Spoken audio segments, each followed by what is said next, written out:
ان کے رہنماؤں کو جو ممبران اسمبلی ہیں اور آزاد ممبران اسمبلی کو ٹھہرایا جاتا ہے. یہاں پر مسلم لیگ نون کے اور آزاد اور پاکستان پیپلز پارٹی کے جو ممبران اسمبلی ہے ان کے لیے 180 روم بک کیے گئے تھے, جس کے بعد ابھی کچھ دیر قبل تقریباً یہ کہا جا سکتا ہے 9 بجے کے قریب مزید ان کو ڈائریکشن آئی, جس کے بعد مزید 10 کمرے اور بک کر لیے گئے ہیں اور یہ بتایا گیا ہے کہ مزید 10 ممبران اسمبلی یہاں پر ٹھہریں گے یا جو افراد ہیں وہ ٹھہر سکیں گے.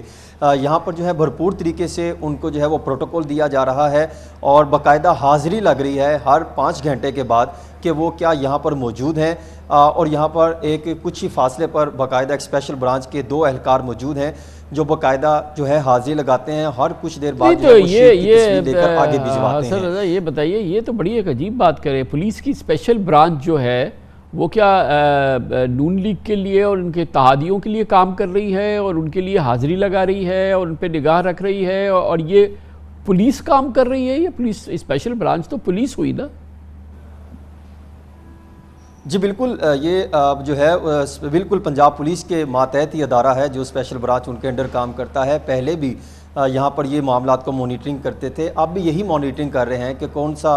باقاعدہ 2 خواتین ممبران اسمبلی سے میری بات ہوئی کہ آپ یہاں پر جو ہے کہاں جا رہی ہیں, تو ان کا یہ کہنا تھا کہ میں حاضری لگانے جا رہی ہوں کیونکہ یہاں پہ ہمیں ڈائریکشن ہے کہ ہر 5 گھنٹے بعد یہاں پر حاضری لگے گی, اور باقاعدہ ہمیں جو ہے وہ فون کے ذریعے بھی, اور یہ افراد جو دیکھ رہے ہیں آپ یہ ہمیں مانیٹر کر رہے ہیں, وہ بھی یہاں پر موجود ہیں. اور کچھ خواتین بھی اپنے جو ان کو شک ہے کہ شاید مخصوص نشستوں پہ تحریک انصاف ان کو اپنی طرف نہ مائل کر لے تو ان پر جو ہے نظر رکھے ہوئے ہے.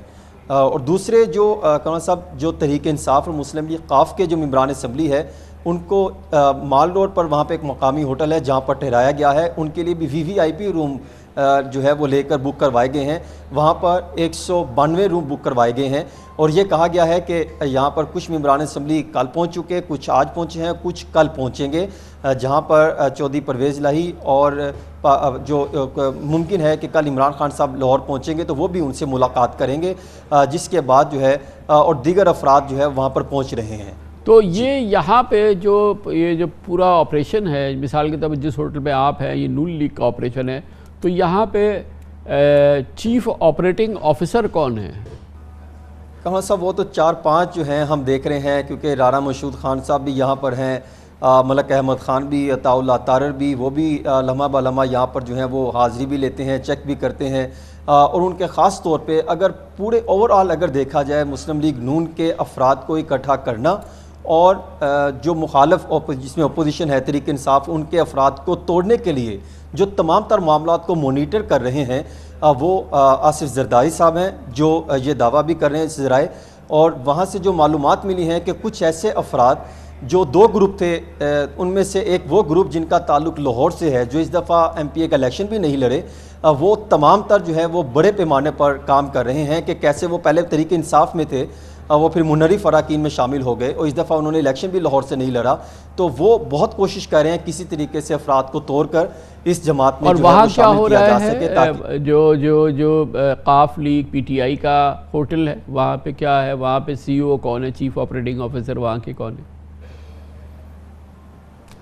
وہاں پہ جو ہے ٹوٹل معاملات مسلم لیگ قاف کے جو ہیں وہ سینئر رہنما ہیں, مونس الہی وہ معاملات کو مانیٹر کر رہے ہیں. اس کے ساتھ ساتھ میاں محمود الرشید کو یہ ٹاسک سونپا گیا ہے کہ وہ تمام تر معاملات کو دیکھیں.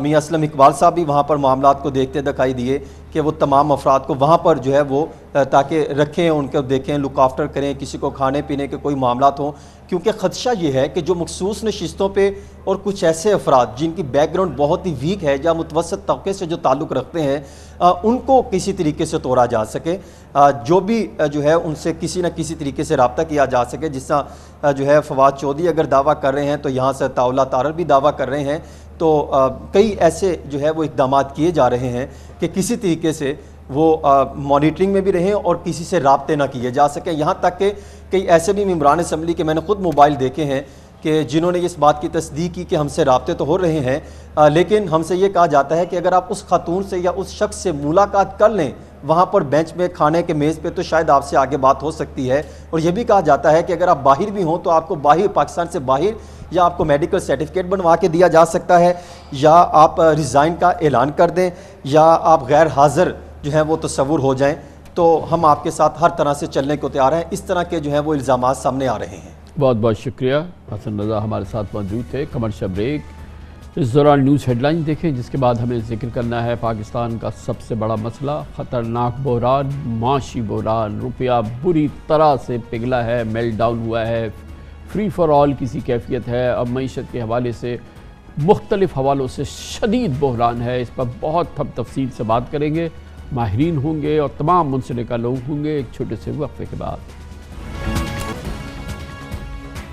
آج شہباز شریف، آصف زرداری اور 13 جماعتوں پر مشتمل اتحادی حکومت کے 100 روز مکمل ہو گئے. جشن منانے کا سامان نہیں ہے کیونکہ ملک اس وقت خطرناک معاشی بحران سے گزر رہا ہے. اس وقت معیشت کو تاریخ کے بدترین بحران کا سامنا ہے. خدا نخواستہ پاکستان کے ڈیفالٹ ہو جانے کی صورتحال پیدا ہو رہی ہے. ملک کی معاشی ساکھ داؤ پر لگ چکی ہے. ہر روز ہمارا روپیہ ڈالر کے مقابلے میں صرف کمزور سے کمزور نہیں ہو رہا بلکہ منہدم ہوتا نظر آ رہا ہے، ڈھیر ہو رہا ہے. پچھلے 3 روز میں انٹر بینک میں ڈالر کی قدر میں 14 روپے اضافہ ہو گیا، یعنی 72 گھنٹوں میں روپے نے 10% قدر کھو دی. تشویش کی بات یہ ہے کہ آج بینکس نے 242 روپے تک کے ریٹ پر ایل سیز فائنل کی ہے. اور یہ بات آپ کے لیے اس لیے زیادہ امپورٹنٹ ہے کہ جو سرکاری یا انٹر بینک ریٹ ہے اس کو دیکھیں نہیں. ریٹ وہ ہے جس پہ کام ہو رہا ہے، جو بینک میں فائنل ہو رہا ہے، اور وہ آج 242 بھی ہے. میں آپ کو بتا سکتا ہوں کہ آج پی ایس او نے 242 روپے 50 پیسے پر اپنی ایل سی فائنل کی ہے، نیگوشیٹ کی ہے، پی آر ایل نے کی ہے، اس کے علاوہ بائیکو نے کی ہے، اس کے علاوہ اور ریفائنریز نے کی ہے، او ایم سیز نے کی ہے. یہ وہ دام ہے جس پر یہ کی ہے. یہ ہے ڈالر کی قدر اور یہ ہے وہ پگھلاہٹ جو کہ اس وقت میلٹ ڈاؤن، فری فال جو کہ اس وقت ڈالر کا ہے اور جس کا ملک کا سامنا ہے. سٹاک مارکیٹ بھی 42,000 سے گر کر 40,000 کی سطح پر آ چکی ہے. اس وقت ملک میں مہنگائی کی شرح کہنے کو 21% سے زائد ہے جو 13 سال کا ریکارڈ ہے، جبکہ اسٹیٹ بینک کے اس مالی سال مہنگائی کی شرح 18-20 کیا کہتا رہا ہے. اس کے علاوہ عالمی کریڈٹ ریٹنگ ایجنسی فچ ہماری معاشی آؤٹ لک کو پہلے ہی نیگیٹو کر چکی ہے. موڈیز بھی ہماری معاشی صورتحال پر سخت متفکر ہے، تشویش کا اظہار کر چکے. گویا کہ انٹرنیشنل کریڈٹ ریٹنگ ایجنسیز ہم سے پیچھے ہٹ رہی ہیں، دنیا کو وارن کر رہی ہیں پاکستان کے قریب نہ جاؤ. پھر بین الاقوامی منڈی میں یعنی انٹرنیشنل مارکیٹس میں اسی وجہ سے ہمارے بانڈز اب 50% تک شرائح سود ٹریڈ کر رہے ہیں. شرائح سود 50% دینے کے لیے تیار ہیں. دنیا یہ سمجھتی ہے کہ اس ملک کے پاس دینے کو کچھ نہیں یا یہ ڈیفالٹ ہونے والا ہے، ورنہ 50% شرائح سود ڈالر میں دینا یہ کیسے ہو سکتا ہے. اسٹیٹ بینک میں ہمارے زر مبادلہ کے ذخائر صرف 9 ارب 72 کروڑ ڈالرز کے قریب ہے، جبکہ آئی ایم ایف سے 1 ارب 17 کروڑ ڈالر کی قسط آئے گی اگست کے بعد. اگست کے اینڈ میں بورڈ میٹنگ ہوگی اور جب 9 من تیل ہوگا تو راودھا ناچے گی. ابھی تو دور دور تک اس کے آثار نہیں ہیں.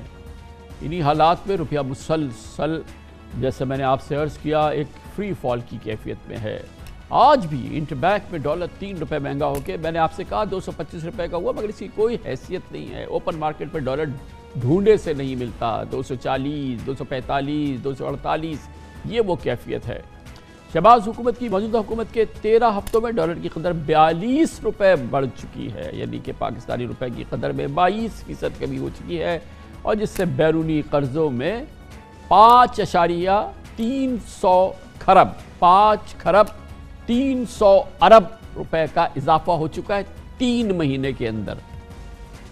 اور آج وزیر خزانہ مفتاح اسماعیل کیا کریں؟ بہرحال چین کی بنسی بجائی.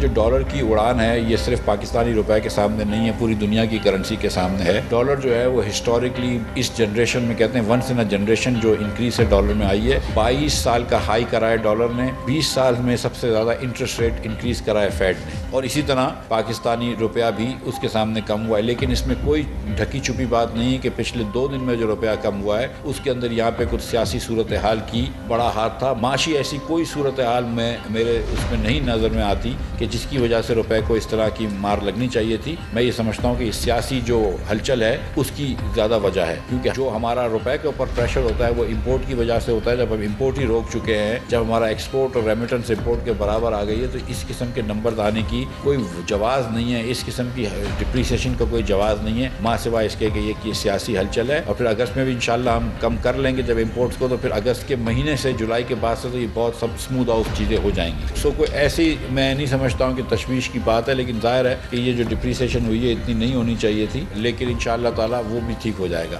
سر آپ اندازہ لگائیے کہ 3 دن میں 10% روپے کی شرح گر چکی ہے, تقریباً 25% گر چکی ہے شرح پچھلے 3 مہینے کے دوران, 41 روپیہ ڈالر مہنگا ہو چکا ہے, اور یہ پوری صورتحال میں پاکستان کی معاشی آؤٹ لک نیگیٹو ہو چکی ہے. پاکستان کے بانڈ کی ییلڈ جو ہے 50% ہو چکی ہے, مگر تشویش کی کوئی بات نہیں ہے, کوئی بات نہیں ہے. ہمارے پاس وہاں سے آ جائیں گے, ہمارے پاس یہاں سے آ جائیں گے, ہمارے پاس اتنے آ جائیں گے کہ سنبھالے نہیں سنبھلیں گے. ہمارے پاس تو 8 ارب آ جائیں گے, نہ جانے کب آ جائیں گے.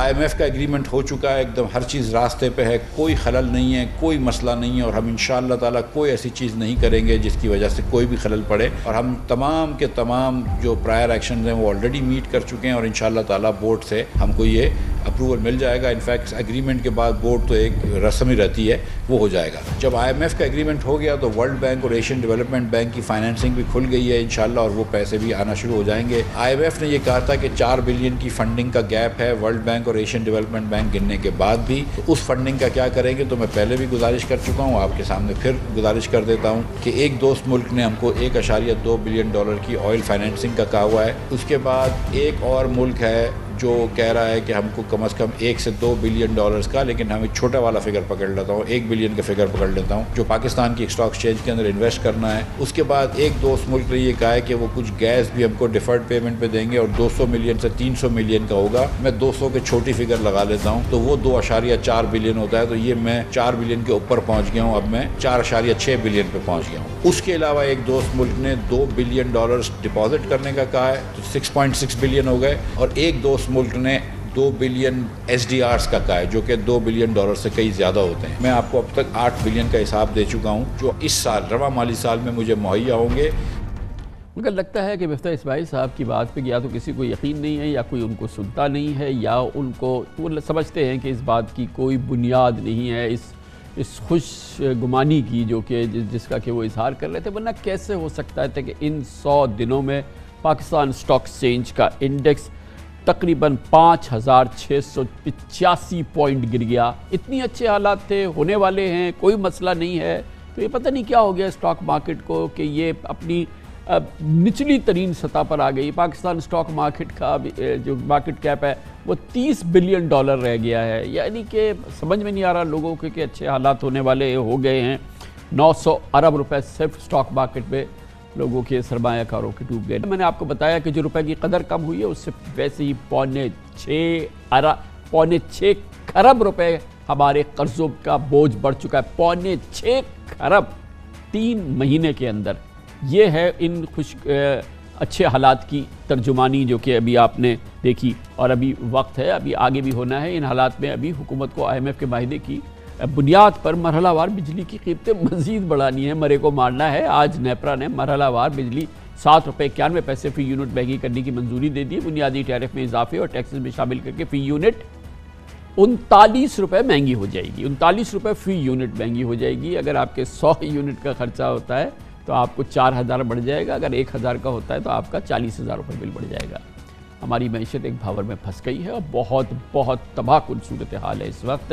راستہ نہیں مل رہا. حیرانی کی بات یہ ہے کہ 100 دن سے شہباز حکومت اس پوری صورتحال میں جس کی لڑائی, جس کی جنگ لڑنی ہے اسٹیٹ بینک آف پاکستان میں, وہاں پہ کل وقتی گورنر ہی نہیں ہے, کوئی گورنر نہیں ہے. اب وہاں پہ بورڈ بھی نہیں ہے, وہ بورڈ آف ڈائریکٹرز بھی جو ہے وہ اپنی مدت پوری کر چکے ہیں. یعنی کہ اس جنگ کا کمانڈر ان چیف نہیں ہے, اس کے کور کمانڈرز نہیں ہے, کسی کو پرواہ نہیں ہے. کیا ضرورت ہے اسٹیٹ بینک پہ ایک فل ٹائم گورنر کی, ایک باقاعدہ گورنر ہونے کی؟ بورڈ ختم ہو گیا تو ہو گیا, چلے دیکھتے, اچھا ختم ہو گیا, وہ ختم ہو گیا. تو یہ ہے صورتحال جس نے جنم دیا ہے آج پاکستان کے اس خطرناک معاشی بحران کا.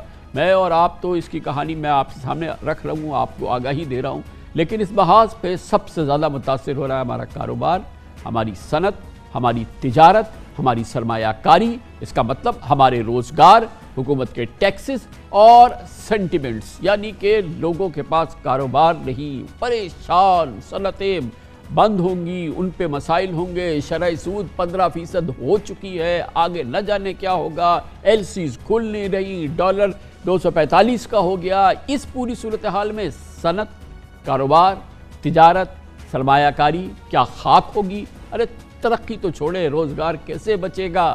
حکومت کو ٹیکس کہاں سے آئے گا؟ کیسے کام چلے گا؟ اور اس محاذ کو لڑ رہی ہے پاکستان کے کاروبار اور صنعت، اور اسی پہ بات میں کرنا چاہتا ہوں، آج آپ کے سامنے رکھنا چاہتا ہوں، اس کے لیے ہم نے دعوت دی ہے پاکستان کی سب سے بڑی کاروباری، صنعتی، تجارتی جو انجمنیں ہیں، ان کی چوٹی کی انجمنوں کو۔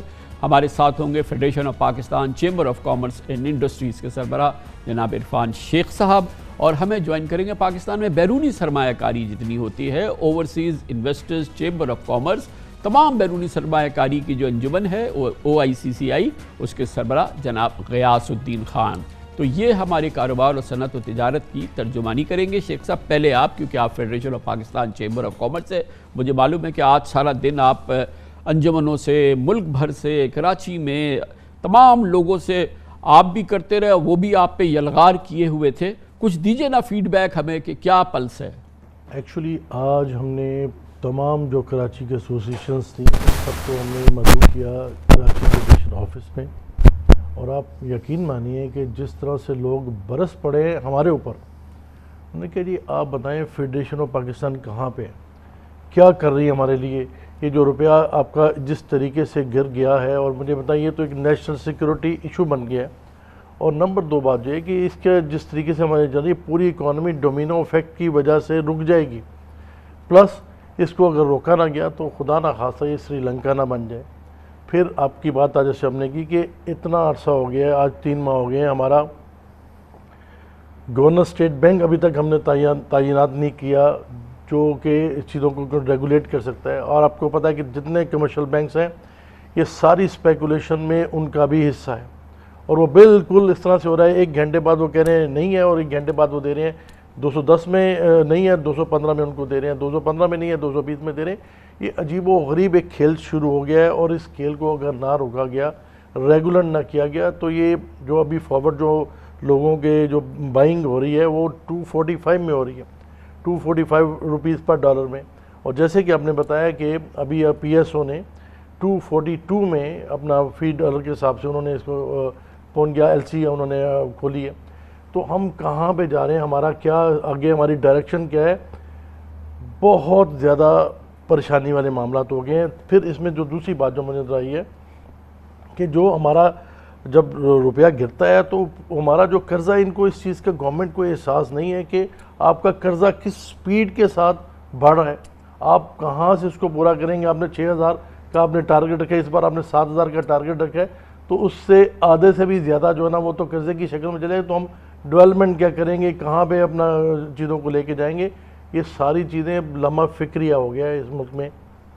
پھر میں جو ایک مہینے سے میں پچھلے جو ایکٹنگ گورنر ہیں میں ان سے ریکویسٹ کر رہا ہوں کہ جی ہم آپ سے میٹنگ کرنا چاہتے ہیں، وہ ہم سے ملنا نہیں چاہتے، گریزہ ہے ہم سے ملنے سے۔ مگر شیخ صاحب وہ بیچارے ایکٹنگ گورنر اور 1 مہینہ کر سکتے ہیں، جو ایکٹ ہے اسٹیٹ بینک کا وہ تو زیادہ رہ بھی نہیں سکتے، وہ تو بیچارے بیٹھے ہوئے ہیں، ویسے ہی ان کو کوئی پوچھتا نہیں ہے، وہ کیا کریں گے؟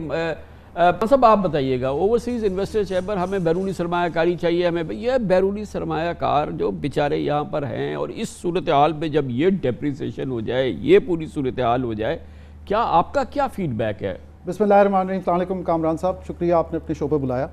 دیکھیں سب سے پہلے تو ہم 1-2 نمبر جو ہیں ان کو سیدھا کر لیتے ہیں۔ پاکستان کا 11 مہینے کا کرنٹ اکاؤنٹ ڈیفیسٹ تقریباً ہے $16 بلین، تو سال ہم ختم کریں گے کوئی $20 بلین کے قریب۔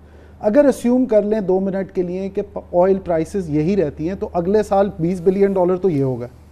اس کے علاوہ $26 بلین کی ہماری پرنسپل اور انٹرسٹ پیمنٹس ہیں بیرونی قرضوں پہ، اور پرنسپلز واپس کرنے، تو جو ہمیں شارٹ فال ہے اگلے سال وہ کوئی $40 سے $45 بلین کی ہے۔ پہلے یہ لوگ 42 بلین ڈالر کہتے تھے، بالکل. تو اب ڈیفالٹ اگر ہمیں بچانا ہے تو ہمیں 40 سے 42 بلین ڈالر کی فائنانسنگ کھڑی کرنی ہوگی، جس میں پہلے مہینے 4 بلین ہے، پھر مزید 5 سے 6 اور آخری 9 مہینے میں کچھ 30 سے 35 بلین ڈالر. جو آپ نے اپنے ابتدائیے میں بتایا کہ پاکستان کے بانڈ پہ ییلڈ 50% ہے، موڈی اور فچ نے ہماری ریٹنگ کو ڈاؤن گریڈ کر دیا ہے، کریڈٹ ڈیفالٹ سواپ پاکستان کا 15 سے 16% ہے. وہ کس وجہ سے ہے؟ کیونکہ جو باہر انویسٹرز ہیں، جو لینڈرز ہیں، وہ اس وقت با آواز بلند آپ سے کہہ رہے ہیں کہ جی آپ ڈیفالٹ کی طرف جا رہے ہیں. تو اب ہمیں یہ سمجھنا چاہیے کہ بھلے وہ ہماری ممبر کمپنیز کے ایکویٹی انویسٹرز ہوں یا ہمارے ملک کو ادھار دینے والے ادارے ہوں، وہ زور زور سے چلا کے آپ ہمیں کہہ رہے ہیں کہ جی آپ ہمیں اب کریڈٹ وردی نظر نہیں آ رہے. یہ ہے جی اس وقت آپ کی صورتحال جو ہمیں صاف لفظوں میں اب بولنی چاہیے. اور ہو کیا رہا ہے، جو اقبال صاحب نے بات کی بالکل ساری درست ہے، میں کافی حد تک ان سے ایگری کرتا ہوں، لیکن اس وقت ہمارے پاس ہمارا ملک متحمل اس بات کا نہیں ہے کہ ہم اس پہ سیاست کریں. اس بات کی اشد ضرورت ہے کہ ہم دنیا کو یہ دکھائیں کہ ہماری نیشنل سیکیورٹی کا ستون ہماری اکانومی ہے، اور اس کے اندر بھلے ہم پی ٹی آئی کے ہوں، پی ایم ایل این کے ہوں، پیپلز پارٹی کے ہوں، ایکس کے ہوں، وائی کے ہوں، زی کے ہوں، ہم جو بھی ادارہ ہوں، ہم جوڈیشری ہوں، آرمی ہوں، نیب ہوں، ہم سب یونائٹڈ ہیں. بس شیخ صاحب اس کے لیے بنیادی بات یہ ہے، اور جو کہ میں عرض کرنا چاہوں گا، شاید آپ اس طرح سے نہ کہہ سکیں، کہ سیاست کیسے ہوگی اور کیا ہوگی، کیونکہ جو حکومت ہے وہ تو 2 ووٹوں کی اکثریت سے حکومت ہے. کل اس نے فیصلہ کیا کہ ہم پنجاب میں الیکشن ہار گئے، گویا کہ وہ پنجاب میں بھی اقتدار سے نکلنے والے ہیں، لیکن انہوں نے فیصلہ کیا ہم اقتدار نہیں چھوڑیں گے، گویا کہ ہم اقتدار سے چمٹے رہیں گے. عمران خان کو لال رومال دکھا رہے ہیں کہ آؤ ہم پہ حملہ کرو. کس صورتحال میں، جب کہ پنجاب میں حکومت آپ الیکشن ابھی 20 میں سے 15 نشستوں پہ ہار گئے ہیں، بری شکست ہو چکی ہے، میجورٹی پنجاب میں ختم، پہلے 1 ووٹوں سے میجورٹی تھی، اب وہ ختم، اور اب سینٹر میں 2 ووٹوں سے میجورٹی ہے. وہ کیسے برقرار، اس پہ کیسے حکومت کو حق حکمرانی ملے اور جو اس کی مرضی آئے آپ کرتے رہیں. اور جس دن کرنسی جو ہے وہ اس میلٹ ڈاؤن سے گزری ہو، آپ کہے لگا رہے ہوں، آپ کو خوشگپیاں کر رہے ہوں، آپ کے اعلامیے میں اس صورتحال کا کہیں ذکر تک نہ ہو، پورے دن خاموش، قبرستان کی خاموشی رہے. تو یہ عرفان اقبال شیخ صاحب، سیاست کو تو کسی طرح ہمیں ایک طرف ڈالنا ہوگا نا. کیسے سیاست کے بغیر تو کیسے یہ سیاست میں تو اس کا ذکر ہی نہیں ہو سکتا جو آج کی صورتحال ہے. سیاست گئی بھاڑ میں، یہ تو پاکستان کے سروائیول کی بات ہے. ایکچولی اس وقت جو پوزیشن ہے سچی بات ہے، کیونکہ we have to be blunt. اس وقت سیاست کو بالکل ایک سائڈ میں کر دینا چاہیے. خدا کے لیے میں تو یہ ریکویسٹ کروں گا تمام اپنی جو پولیٹیکل پارٹیز ہیں، خدا کے لیے اس ملک پہ رحم کریں، اس ملک پہ رحم کریں، کیونکہ اس وقت جو معاشی حالات ہمارے جس نہج پہ پہنچ گئے ہیں، اگر آپ لوگ اسی طرح سے چلتے رہے تو مجھے تو سمجھ نہیں آ رہی کہ اگلے 2-3 ماہ میں ہم کہاں پہنچے ہوں گے اور کس طرح پہنچے ہوں گے، اور اس کے بعد ہمارا کوئی ریوائول بھی ہوگا. آئی ایم ڈاؤٹ فل. پلس کہ ہم نے تو ایک بنایا، اس کے اوپر چارٹر آف اکانومی ہم نے ایک بنایا ہے. ہم نے تمام اپنے پولیٹیکل جتنے بھی پارٹیز ہیں ان سب کو بلایا کہ آئیں اس پہ بات کریں اور اس کے ساتھ مل کے کریں، کیونکہ جب تک یہ ملک ہے تو آپ کی سیاست ہے نا. اگر یہ ملک نہیں ہوگا تو سیاست کہاں کریں گے آپ؟ کس طرح سیاست کریں گے اور کس طریقے سے چل سکے گا؟ خدا کے لیے اس ساری چیزوں کو چھوڑیں، خدا کے لیے اس ملک کے اوپر رحم کریں اور اس ملک کے لوگوں پہ رحم کریں اور بس کر دیں، کیونکہ اس وقت حالات بالکل ہمارے کنٹرول سے باہر ہوتے نظر آ رہے ہیں. پھر میں جو ایک بات اور خاص طور پہ کہنا چاہتا ہوں، آپ الیکٹریسٹی کو دیکھ لیں، وہ کسی کنٹرول میں نہیں ہے. آپ اس کے بعد گیس کو دیکھ لیں 33%، اس میں انکریز ہو گیا ہے. آپ باقی چیزوں میں دیکھ لیں، کوئی ایسا انڈیکیٹر نہیں نظر آتا جو پازیٹیو ہو. تو گورنمنٹ کس بلبوتے پہ کہہ رہی ہے کہ یہ اگست میں ہمارے پاس آ جائے گا، تو بھائی اگست سے پہلے کیا بنے گا؟ ہم 300 تک چلے جائیں گے، کیونکہ اس کو تو کوئی ریگولیٹ کرنے والا نظر ہی نہیں آ رہا مجھے. نہ اسٹیٹ بینک اس چیز کو ریگولیٹ کر رہا ہے، نہ دوسرے کمرشل بینک اس کو دیکھ رہے ہیں، نہ کوئی ہو رہا ہے. لوگ بزنس کیسے کریں گے؟ بزنس ختم ہو جائیں گے. اور خان صاحب، یہ کوئی چیز کوئی آل آف اے سڈن تو کوئی ہیل ڈنٹ بریک لوز، یہ تو سب کو نظر آ رہا تھا کہ ایسے ہی ہوگا، ایسے ہی ہوتا چلا جائے گا. اور اس حکومت نے جب سے یہ آئی ہے، پہلے 1.5 مہینے تو انہوں نے ہاتھ پہ ہاتھ رکھے اور کوئی ایکشن نہیں لیا. اور آئی ایم ایف ناراض اس وجہ سے کہ 24 اپریل کو ہم نے ان سے وعدہ کیا تھا کہ ہم ریوائز کر دیں گے یہ جو ہماری پیٹرولیم سبسڈی اس کو ختم کریں گے, گیس کی الیکٹریسٹی سبسڈی ختم. 1.5 مہینے تو ہم نے پلٹ کے ان کو جواب نہیں دیا. تو یہ ہماری سیلف کریٹڈ اس وقت جو ہے وہ انارکی ہے, یہ پوری صورتحال ہے. جابس پہ بھی پریشر آ رہا ہے اس پہ, کیونکہ مجھے بڑی فکر ہے کہ لوگوں کی نوکریاں جائیں گی تو بڑا مسئلہ ہوگا. دیکھیں کامران صاحب, سب سے پہلی میں بالکل آپ کی بات کا جواب دیتا ہوں, لیکن اس پوائنٹ سے ہمیں اب کیا کرنا ہے. بالکل ہم جس طرح یہاں پہ پہنچے ہیں اس پہ تو ایک بہت لمبی گفتگو ہو سکتی ہے. دیکھیں جب پاکستان کے اندر کووڈ آیا تھا تو ہم نے NCOC کا ایک کمیٹی بنائی تھی جس نے اس کرائسس کو ڈیل کیا تھا.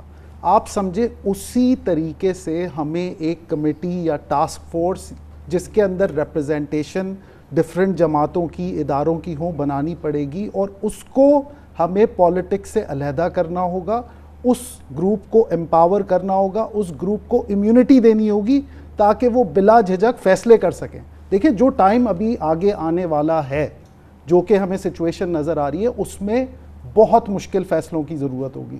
ہو سکتا ہے اگر تیل کی قیمت نہ ہو تو راشننگ کی ضرورت ہو. تو یہ فیصلے کون کرے گا؟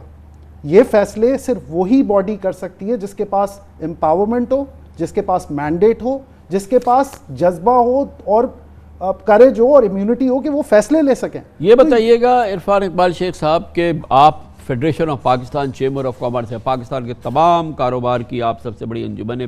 پچھلے 72 گھنٹے میں حکومت نے کتنی بار آپ سے رابطہ کیا, کتنی صلاح مشورہ ہوا, کیا اس دوران گفتگو ہوئی ہے, ملاقات ہوئی ہے, کیا ہوا ہے؟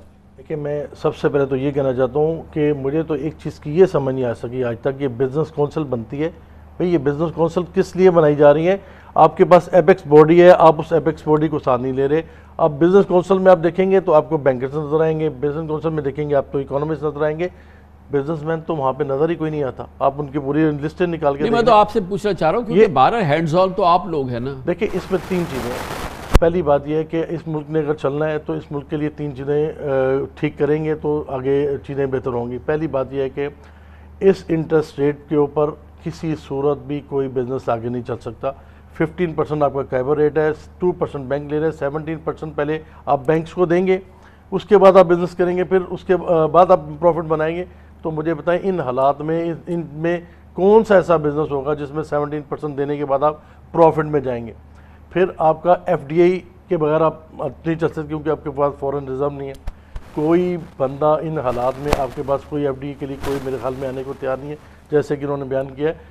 مجھے نہیں لگتا یہ کس طرح سے اس کو لے کے جائیں گے. ایکسپورٹ جو پہلے ہم تقریباً 31 کو ٹچ کر گئے, 31.6 کو, مجھے لگتا ہے کہ جو آنے والا سال ہوگا اس میں 100% کمی آئے گی. اور یہ ہم جو 31 ہے اس کا ٹارگیٹ بھی ہم پورا نہیں کر سکے. ہم تو کہتے تھے 35-38 پہ جائیں گے, ہم 31 بھی پورا نہیں کر سکیں گے کسی صورت جو اس وقت حالات ہے. پھر سبسڈیز ہر قسم کی 100% ہمیں بند کرنی پڑیں گی. ہمیں پولیٹیکل ساری چیزوں کو بالائے طاق رکھ کے صرف اور صرف اکانومی کے اوپر کرنا پڑے گا. یہ نہیں کر سکتی, یہ تو ایک پولیٹیکل گورنمنٹ ہوگی جس کو بیچارے کو ووٹ کے لیے نہیں جانا ہوگا. یہ تو ذرا سا انہوں نے فیصلہ کیا, آپ دیکھیں غائب ہو گئے بالکل ہی. تو یہ تو اس کے لیے تو ہمیں سیاست سے نکلنا پڑے گا میرے خیال میں. تو سب سے امپورٹنٹ بات دیکھیں کامران صاحب, اوبویسلی ڈیموکریٹک پروسیس کو ہمیں بلیو بھی کرنا چاہیے, فالو بھی کرنا چاہیے, لیکن ہمیں ہمارے جتنے بھی ادارے ہیں, پولیٹیکل پارٹیز ہیں, ان کو اب اس بات پہ یقین کر کے عمل کرنا ہوگا کہ پاکستان کی نیشنل سیکیورٹی کا ایک ستون اور شاید سب سے بڑا ستون اکانومی ہے, اور اس بات کے اوپر عمل کرنا ہوگا. اور اس بات کے اوپر جتنے بھی ہمارے ادارے ہیں ان کو پولیٹیکل پارٹی جو امپاورڈ ہے, اس کو جو پاور میں ہے, اس کو بیک کرنا ہوگا.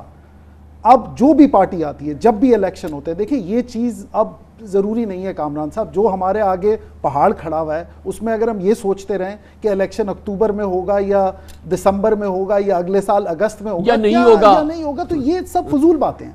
یہاں پہ ہمیں پاکستان کی اکنامک ٹیم کو ایک طریقے سے پولیٹیکل فریم ورک سے یا پولیٹکس سے علیحدہ کسی طرح کرنا ہوگا تاکہ مشکل فیصلے ہو سکیں. ورنہ آپ خود سمجھ سکتے ہیں کہ یہ جو $42 بلین کا بھی اگر ہم نمبر لے لیں جو حکومت نے خود دیا ہے, یہ کس طرح ہوگا؟ ابھی تو $1.2 بلین کی بات ہو رہی ہے. اس کے بعد آپ نے جانا ہے اور کانفیڈنس دینا ہے فورن لینڈرز کو, فورن انویسٹرز کو کہ جی ہم نے اپنا آپ گھر ٹھیک کر لیا ہے اور اب آپ اپنے مزید 38 بلین ڈالر دیں. یہ کس طرح ہوگا؟ اور اسی کی وجہ سے آج جو مارکیٹ آپ کے بانڈ کو 50% ییلڈ پہ ٹریڈ کر رہی ہے, وہ آپ سے جیسے میں نے شروع میں کہا چیخ چیخ کے بول رہے ہیں کہ نہیں جی ہمارے خیال میں آپ یہ نہیں کر سکتے. اور اس کا فوری حل ہمیں ڈھونڈنا ہوگا, کیونکہ ہمیں تو پیغام دینا ہے, پیغام نہیں دینا, ہمیں ثابت کرنا ہے اور ہمیں کرنا ہے, یعنی کہ آپ کو ڈیفالٹ پہ تو نہیں جانا ہے. کامران صاحب, سب سے پہلی چیز ہمارے جو ڈیفرنٹ پارٹیز کے لیڈران ہیں ان کو یہ میسج دینا ہوگا باہر ممالک کو اور لینڈرز کو کہ ہم آپس میں جتنا لڑتے رہیں, لیکن جب پاکستان کی نیشنل سیکیورٹی اور اکانومی کا معاملہ آتا ہے اس میں ہم ایک پیج پہ ہیں. یہ میسج سب کی طرف سے, لیڈران کی طرف سے جانا بہت ضروری ہے. تو اب آپ لوگوں کا کیا پلانز کیا ہیں, کس طریقے سے اب کیا آج کل کیسے ڈے ٹو ڈے کاروبار چل رہا ہے, صنعت ہے, کاروبار ہے, وہ ڈے ٹو ڈے کیسے بیٹ کر رہے ہیں اس کیفیت کے اندر؟ جو ہے اس کیفیت میں کوئی کاروبار, خاص طور پہ کوئی امپورٹ کا کاروبار تو ہو ہی نہیں سکتا, ناٹ پاسبل, کیونکہ آپ کی سٹیبل ہی نہیں ہے. آج آپ کریں گے 240 میں, کل کوئی 245 ہو گیا, 245 250 ہو گیا, کسی بھی حد تک جا سکتا ہے. اب ہم سچی بات ہے, اس وقت تو ہم پہلے کہتے تھے کہ جی اس سے زیادہ نہیں جا سکتا, اب تو میں کہتا ہوں کہ کسی بھی حد تک جا سکتا ہے, کیونکہ اس کو کنٹرول کرنے والا کوئی نہیں ہے, والی وارث کوئی نہیں ہے اس ملک میں. اور حقیقتاً یہ بات آپ کہنے میں کوئی اعتراض نہیں مجھے ہے کہ اب مجھے ایسے لگتا ہے کہ کوئی اس کو یہاں تو کرنا نہیں چاہتا. یہ کیا مسئلہ ہے؟ خدا کے لیے سارے کام کو چھوڑیں, اس ملک کی اکانومی کی طرف دیکھیں, اس ملک کے بزنس کو دیکھیں. اگر یہ نہیں ہوگا, کون سی سیاست, کون سا کچھ, کہاں پہ یہ جائیں گے؟ اب سب سے بڑی جو مجھے تکلیف اس چیز کی ہے کہ کسی بات میں, کسی پالیسی میں کوئی مشاورت نہیں ہے, کوئی پوچھا نہیں جا رہا, کسی قسم کو کوئی فیصلہ کیا جا رہا ہے. وہ پیچھے بیٹھ کے میرے خیال میں کوئی ڈرائنگ روم کی سیاست چل رہی ہے, وہ وہاں بیٹھ کے کمروں میں, ٹھنڈے کمروں میں بیٹھ کے اس فیصلے کر رہے ہیں. بہت بہت شکریہ, بہت شکریہ جناب عرفان اقبال شیخ, صدر federation of Pakistan chamber of commerce and industry, جناب غیاث الدین خان, صدر overseas investor chamber of commerce and industry, Pakistan کی کاروبار و صنعت کی سب سے بڑی تنظیم اور بین الاقوامی سرمایہ کار جو پاکستان میں ہیں, غیر ملکی سرمایہ کار, ان کی سب سے بڑی تنظیم کی آپ نے گفتگو سن لی. اس کا ایک جست جو ہے وہ یہ ہے کہ سیاست کو ایک طرف پھینکنا ہوگا, بالا طاق کر کے سیاست کو, یا تمام سیاسی جماعتوں کو, تمام سوچوں کو ایک جگہ اکٹھا کر کے معیشت کو ترجیح دے کے پہلے معیشت کو ایڈریس کرنا ہوگا, چاہے سیاست ہو چاہے سیاست نہ ہو, لیکن یہ کرنا ہوگا اور یہ فوری کرنا ہوگا. کیا پاکستان تحریک انصاف سیاست کو بالائے طاق رکھ کے ان تمام مسائل کا حل کر سکتی ہے؟ اس کے پاس اس مسئلے کا کیا حل ہے؟ کیونکہ وہ بہت بڑی فریق ہے اس وقت پاکستان کی, یقیناً سب سے بڑی سیاسی جماعت ہے. اس کے سابق وزیر خزانہ شوکت ترین ہمارے ساتھ ہوں گے چھوٹے سے وقفے کے بعد. Welcome back. وقفے سے قبل آپ نے سنا کہ پاکستان کی معاشی بحران, جو کہ شاید ہماری حالیہ تاریخ کا بدترین معاشی بحران ہے, کس طرح سے کاروبار کو, صنعت کو, تجارت کو, سرمایہ کاری کو اس بری طریقے سے اس وقت اس کو تعطل میں ڈال چکا ہے یا معطل تقریباً کر چکا ہے. عالمی مارکیٹس کا پاکستان پر اعتماد تیزی سے زائل ہو رہا ہے. پاکستان کی نہ صرف یہ کہ کریڈٹ ریٹنگ منفی ہو چکی ہے فچ کے نزدیک, بلکہ پاکستان کے بانڈز پر جو پریشر ہے, پاکستان کی معاشی ساکھ بری طرح سے متاثر ہو چکی ہے. اندرونی طور پر صورتحال ہم آپ کے سامنے رکھے ہیں, بار بار کہہ رہے ہیں کہ جس انداز سے روپیہ اپنی قدر کھو رہا ہے وہ ناقابل یقین ہے, جس صورتحال سے اور جس بھیانک انداز سے پاکستان کے روپے کی قدر کم ہو رہی ہے. یقینی طور پہ موجودہ حکومت اور موجودہ وزیر خزانہ اس کا ذمہ دار گزشتہ حکومت کو قرار دیتے ہیں, مگر آج کی ذمہ داری ان کی ہے. ان کا کہنا یہ ہے کہ گزشتہ حکومت کی, خاص طور پہ وزارت خزانہ کی غیر ذمہ داری کی وجہ سے یہ صورتحال پیدا ہوئی ہے. لیکن آج پاکستان کا اس بحران کا حل کیا ہے, یہ کیسے تھمے گا؟ ہر گزرتا دن اس کی سنگینی میں اضافہ کر رہا ہے. اس پر ہم موقف حاصل کرتے ہیں گزشتہ حکومت کا, سابق وزیر خزانہ کا, جناب شوکت ترین ہمارے ساتھ موجود ہیں. بہت بہت شکریہ شوکت ترین صاحب. یہ بتائیے گا کہ چاہے آپ ہوں, چاہے یہ ہو, چاہے کوئی ہو, جب تک ہمارے ہاں پولیٹیکل کوہیشن نہیں ہوگا, ہم کم از کم اس معاملے میں بیسک جو فنڈامنٹلز ہیں اس پر ایگری نہیں کریں گے، ایک پیج پہ نہیں آئیں گے تو آگے تو نہیں بڑھ سکتے، چاہے آپ کی حکومت ہو، چاہے ان کی حکومت ہو، چاہے ابھی کی صورتحال ہو. جیسے آج کی صورتحال ہے، اگر یہ ایک روڈ میپ بناتے ہیں تو کیا آپ ان کو اس کو شیئر کرنے کے لیے تیار ہوں گے؟ جب تک کہ ابھی تو ٹرانسفر آف پاور میں تو بڑا ٹائم لگ جائے گا نا، الیکشن ہو، ٹرانسفر آف پاور ہو، تو ان صاحب وہ تو ابھی 4-6 مہینے کی بات ہو سکتی ہے. تو یہ انٹرم پیریڈ اور اس صورتحال کو ریٹریو کیسے کریں ابو پالیٹکس؟ بالکل اباؤ پالیٹکس میں بات کروں گا. آج اناؤنس کریں الیکشنز اور انٹرم گورنمنٹ لے کے آئیں، جو سب کی ایک قسم کی سب کی ہوتی ہے انٹرم گورنمنٹ، اور ہم سارے کوآپریٹ کریں گے. میں بھی کروں گا، یہ لوگ بھی کریں گے، بیکاز یہ بھی تو الیکشن میں یہ بھی جیت سکتے ہیں، ہم بھی جیت سکتے ہیں، لیکن ملک تو ہمارا سب کا ہے نا. تو میں نے بہت دفعہ آفر دے چکا ہوں کہ جناب والا آپ ایک جو ہے انٹرم گورنمنٹ اسٹرانگ لے کے آئیں، اس میں ہم سارے مل کے اس کے اوپر سوچ بچار کر کے آئی ایم ایف کے پاس جانا پڑے گا تو اکٹھے جائیں گے، دوسرے ملکوں کے پاس جانا پڑے گا اکٹھے کریں گے، اور چیزیں سوچنی ہوں گی اکٹھے مل کے سوچیں گے، رشیا کے پاس جانا پڑے گا اکٹھے جائیں گے. تو میرا مطلب یہ ہے کہ اس وقت جو ہے ان کی یہ پولیٹیکلی اپنی بالکل جو کریڈیبلٹی ہے کھو چکے ہیں، اور ان کی باتیں باقی دیکھیں یہ آئی ایم ایف نے بھی تو ابھی ان کو لٹکایا ہوا ہے نا. اب وہ کہتے ہیں اینڈ آف اگست ہم بات کریں گے، اور باقی جتنے بھی یہ 10.4 بلین کی انہوں نے کہا ہے ہمیں یہ بھی مل جائے گا، وہ بھی ملے، وہ بھی ابھی نہیں مل رہا ہے. آج کی ڈیٹ میں خان صاحب اگر جتنی انہوں نے باتیں کی ہیں، ڈیفرڈ آئل، ڈیفر گیس، باقی چائنا سے ایک سیف ڈپازٹ، یہ اس میں 50% بھی آ جاتا اس وقت $5 بلین لوگ اپنے ٹیبل پہ رکھ دیتے. سر یہ تو بہت ہی کریٹیکل ہے نا کہ یہ جو گیپ ہے اس وقت، اور آئی ایم ایف کا جب تک پروگرام نہیں ہوتا، جبکہ بورڈ نہیں ہوتا، بورڈ یہ خود کہہ رہے ہیں کہ اگست کے آخر میں کہیں جا کے ہوگا، یہ ایک گیپ ہے جس کو برج کرنا ہے. اور یہ آئی ایم ایف کی ابھی بات سامنے آئی ہے کہ آئی ایم ایف کی یہ ایک پرائر ایکشن ہے کہ آپ اس گیپ کو برج کریں. اور یہ جو فائنانس منسٹر ہے مفتاح اسماعیل، انہوں نے کہا تھا کہ یہ 4-4.5 بلین تو بس اب ہونے والا ہے، اور یہ نروسنس ہے مارکیٹ میں جو اس کو 4-4.5 بلین کہیں نظر نہیں آ رہا. یہ کتنا کریٹیکل ہے اس گیپ کو برج کرنا، اور یہ کس طریقے سے امپیکٹ کر رہا ہے ہماری انٹرنیشنل کریڈیبلٹی کو؟ دیکھیں خان صاحب، جو چیز یہ فائنانس منسٹر جو ہوتا ہے نا، جب وہ بات کرتا ہے تو اس کو لوگ سیریسلی لیتے ہیں، مارکیٹ سیریسلی لیتے ہیں. آپ یہ نہیں کہہ سکتے بس میں نے 4 بلین ہو گیا 4.5 تو اب آ جائے گا.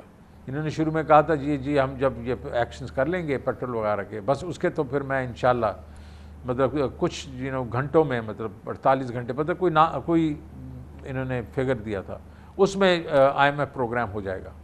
اب پھر نہیں ہوا، پھر اس کے بعد بھی 1 مہینہ گزر گیا، پھر اب وہ کہتے ہیں ہم اگست میں کریں. تو آپ ایسی باتیں کریں ہی نا.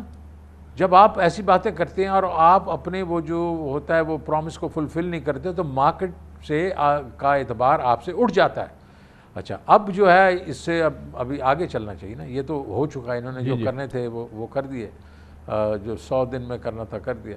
اب میں یہ چاہوں گا کہ دیکھیں جو ہمارے جو ادارے ہیں، مقتدر ادارے ہیں، ہماری جو گورنمنٹ ہے، ان کو سوچنا چاہیے کہ یہ سچویشن کیا ٹینیبل ہے، کیا اس طرح یہ چل سکتے ہیں. اس وقت جو ہے خان صاحب یہ جو ڈیویلیویشن ہوئی ہے، اس کے صرف اس کا قرضہ جو بڑھا ہے ہمارے اوپر وہ 5.7 ٹریلین روپے بڑھا ہے. 5700 ارب روپے کا قرضہ بڑھ گیا ہے صرف اس ڈیویلیویشن سے. کیا ہم اس کو مطلب برداشت کر سکتے ہیں؟ تو ہمیں یہ چاہیے باقی سیریسلی سوچ کے آپ کہیں گے ایک اسٹرانگ انٹرم گورنمنٹ لائیں، ساروں کو بٹھائیں ٹیبل پہ اور کہیں آؤ سولوشن. شوکت علی صاحب یہ بتائیے گا کہ یہ جو سڈن کولیپس ہوا ہے ہمارے روپے کی قدر کا، خاص طور پہ پچھلے 72 گھنٹے میں، جس نے کوئی 10-11% جو ہے یہ ڈیویلیوشن کر دی ہے، پچھلے تو چلے کل 3 مہینے میں 25% سے زیادہ ہو چکی ہے، ناقابل یقین صورتحال ہے. آپ کے نزدیک اس سڈن یہ جو رک نہیں رہی، آج نہیں رک رہی تھی، کل نہیں رک رہی تھی، پرسوں نہیں رک رہی تھی، اور اتنی میسو ڈیویلیوشن جو ہو رہی تھی خاص طور پہ پچھلے 3 دنوں میں، آپ کے نزدیک اس کی کیا وجہ ہے؟ دیکھیں جی اس کی 2 وجہ ہیں. پہلی ایک وجہ یہ ہے کہ ظاہر ہے انہوں نے کوئی ایلسیاں وغیرہ کھولی تھیں آئل وغیرہ کی، جو اب پیمنٹس ہو رہی تھیں کہ پرسوں میرے خیال میں $70 ملین کی ہونی تھی، کل کچھ اس اتنے ہی قریب اور آج بھی ہیں اور کل بھی شاید ہوگی، ہے جمعے تک ہوتی رہیں گی. ایک تو وہ ہے، اور آپ جب ان کی پیمنٹس ہوتی ہیں تو بڑی پیمنٹ جب ہوتی ہیں تو اگر مارکیٹ کے بیچ میں پیسے اگر نہیں ہوتے انٹر بینک میں تو انجیکشن آتی ہے اسٹیٹ بینک سے. اسٹیٹ بینک اتنے پیسے انجیکٹ کر دیتا ہے اور وہ اپنے ریزرو سے اور وہ پیمنٹس ہو جاتی ہیں. جب اسٹیٹ بینک کہتا ہے کہ جی میں نے نہیں پیسے انجیکٹ کرنے اور آپ نے یہ پیمنٹس بھی کرنی ہے، تو پھر بینکوں کے پاس کوئی اور چارہ نہیں ہوتا، وہ جاتے ہیں ایکسپورٹر کے پاس اور وہ کہتے ہیں جناب آپ نے جو ڈالرز آ رہے ہیں وہ لے آئیں، ہمیں وہ چاہیے اور ہم نے امپورٹ کی جو پیمنٹس کرنی ہے. تو اس پہ پھر ایک قسم سے سٹا ہو گیا، جو اس کو وہ پرائس مانگیں گے ان کو دینی پڑے گی. آج کی ڈیٹ میں جو 225 پہ بھی آج کلوز ہوا ہے، تو جو پیمنٹس ہوئی ہیں وہ کئی 242 پہ بھی ہوئی ہیں، 237 پہ بھی ہوئی ہیں. تو جب اسٹیٹ بینک اپنا جو کردار ہے اس کو نہیں نبھائے گا، اور اس کی وجہ بھی جو بھی وجہ ہے میں وہ بھی سمجھا دوں گا، تو پھر ایک مارکیٹ کے بیچ میں فری فار آل ہے. پہلی بات تو یہ ہے. دوسری بات یہ ہے کہ یہ یکدم کیوں یہ منڈے ٹیوزڈے سے یہ شروع ہو گیا، وہ یہ اور وہ بھی جب تھرسڈے فرائیڈے کو، بلکہ تھرسڈے کو جی IMF کا معاہدہ ہو گیا ہے، جی ہمارے دوستوں نے کہا ہے ہم اتنے پیسے اور دے دیں گے، اور $2 جو ہے ہمارا روپیہ مضبوط ہوا اور یکدم پھر واپس 209 پہ چلا گیا جمعے کو. اور پھر یہ جو سلائیڈ ہوئی ہے after the Punjab elections. Punjab کا الیکشن جو ہوا ہے اس میں یہ پتہ چل گیا ہے کہ یہ بہت ہی اس وقت جو ہے پولیٹیکلی انٹینیبل سچویشن ہو چکی ہے یہ پریزنٹ جو PDM کے لیے. پنجاب جاتا نظر آ رہا ہے اور جو سینٹر ہے اس میں 1 یا 2 سیٹوں کی جو ان کی میجورٹی ہے. تو لوگ جو ہیں وہ پینک کر گئے ہیں کہ یہ جو پولیٹیکلی بھی جو ہے یہ جو حکومت مضبوط نہیں ہے. یہ دونوں چیزوں کا کمبینیشن جو ہے اس نے یہ سچویشن کریٹ کر دی. شوکت صاحب ذرا مجھے یہ ایکسپلین کیجئے، اور آپ سے زیادہ کوئی بہتر ایکسپلین نہیں کر سکتا، کہ ہم دیکھ رہے ہیں مانیٹر پہ دیکھ رہے ہیں کہ انٹر بینک ریٹ ہے $225 پر ڈالر اس وقت، اور وہ آ رہا ہے مسلسل کہ جی اس وقت سرکاری ریٹ ہے. بینک میں جب آپ جا رہے ہیں تو اس 225 کا تو دور دور تک ذکر نہیں ہے. کوئی بینک 235 پہ نیگوشیٹ کر رہا ہے LC، کوئی فائنل کر رہا ہے 240 پہ. آج مجھے پتہ ہے PSO، NRL، PPL، بائیکو یہ 242 پہ ان کی جو ہیں وہ LCs جو ہیں وہ نیگوشیٹ ہوئی ہیں. وہ انٹر بینک ریٹ تو ہوا میں اڑ گیا، یا جو مانیٹر پہ لکھا ہوا آتا ہے کہ یہ انٹر بینک ریٹ ہے، یہ اوپن مارکیٹ ریٹ ہے، یہ تو irrelevant ہو گیا کمپلیٹلی. اور یہ کیسے ہوتا ہے اور یہ کتنا سیریس معاملہ ہے؟ بہت سیریس معاملہ ہے. انٹر بینک جو ہے وہ ایک دفعہ جو اسکرین پہ آ رہا ہوتا ہے وہ مطلب بڈ آفر ہو رہی ہوتی ہے نا. ایک بینک ایک خرید رہا ہوتا ہے، ایک بیچ رہا ہوتا ہے، ایک خرید رہا ہوتا ہے، بیچ رہا ہوتا ہے. تو وہ اب یہ ہو گیا ہے کہ ظاہر ہے کہ وہ جو چھوٹی چھوٹی ٹرانزیکشنز ہیں وہ ٹرانزیکشنز ہیں جہاں کہ وہ اس پہ کوٹ ہو رہی ہے. لیکن جب بھی کوئی بڑی ٹرانزیکشن ہے وہ آف مارکیٹ جو ہو رہی ہے وہ اس کے لیے پھر زیادہ ڈالر چاہیے. وہ پھر جاتے ہیں، پھر ایک دوسرے سے وہ جاتے ہیں، بینکس کہتے ہیں بھائی دیکھو ہم نے یہ فلانا ایکسپورٹر سے پیسے لے کے آپ کو دے رہے ہیں لیکن وہ تو اتنے پیسے مانگ رہا ہے. اور اس کے بیچ میں بینکس بھی اپنے لیے پیسے رکھ رہے ہیں. میں یہ بھی بتا رہا ہوں بینکس بھی مطلب وہ کہتے ہیں نا کہ گنگا میں ہاتھ جو دھو رہے ہیں سارے کے سارے. تو یہ جو ہے یہ اس کا جو کام ہوتا ہے، کس کا کام ہے اس کو ٹھیک کرنا یا ریگولیٹ کرنا؟ State bank of Pakistan regulator کا کام ہے. یہ ریگولیٹر اگر اس میں انٹرسٹ نہیں لے گا. اچھا مگر شوکت عین صاحب ایک اور بتائیے، ایک اور بات بتائیے جو بہت اس سے بھی زیادہ سنگین ہے کہ اس کے مطلب کیا ہے، ہمارے ناظرین کو سمجھائیں کہ اس صورتحال میں جنگ سے بدتر صورتحال ہے اس وقت پاکستان کی معیشت کی اور مالیاتی صورتحال جو ہے، اور گورنر اسٹیٹ بینک کا عہدہ خالی پڑا ہے اور اب بورڈ بھی ختم ہو گیا ہے، اس کی مانیٹری پالیسی کمیٹی بھی ختم ہو گئی ہے، اس کی مدت بھی پوری ہو گئی ہے. اس جنگ میں نہ کمانڈر ان چیف ہے نہ کور کمانڈرز ہیں، یہ فارغ ہے اور کسی کو فکر نہیں ہے. اس کے کیا اثرات ہوں گے؟ اس کے اثرات تو وہی ہوں گے جو اس طرح پہلے شروع میں ہوئے. شروع کے بیچ میں انہوں نے یہ ہمیں بلیم کرتے رہتے ہیں کہ جی آپ نے ایک لینڈ مائن کر کے چلے گئے، جی آپ نے وہ فریز کر دیا، یہ کر دیا. ارے بھائی ہم تو آپ کو بتا کے گئے کہ ہم نے یہ جو ہے یہ پیسے کہاں سے آئیں گے. چلیں جی, آپ کو وہ پیسے نہیں مل رہے تھے, آپ کی یہ اینک جو ہے اس کے چشمے خراب ہو گئے تھے, تو 100 ارب روپیہ جو ہے اس کا پی ایس ڈی پی کا تو پڑا تھا نا, آپ پہلے مہینے میں اس کو استعمال کرتے کیونکہ اس سے زیادہ تو خرچہ ہی نہیں آیا, اور اس کے بعد آپ اس کی وہ ڈیسیژن لے کے پرائسز بڑھا دیتے. نہیں بڑھائے.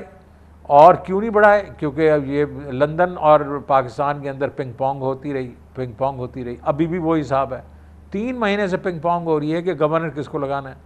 جب تک گورنر لگے گا اس کے بعد یہ نہیں پتہ. اچھا گورنر تو ایک لگ نہیں سکتا, اور باقی 8 جو ڈائریکٹرز ہیں وہ کدھر سے لگیں گے؟ اچھا بائی دا وے میں آپ کو بتا دوں کہ 5 کے نام جو ہیں اس وقت جو ریٹائر ہو گئے تھے ان کی میں ریپلیسمنٹس جو ہیں وہ دے کے آیا ہوں, اور وہ جا چکی تھی پی ایم آفس میں. تو یہ صرف اس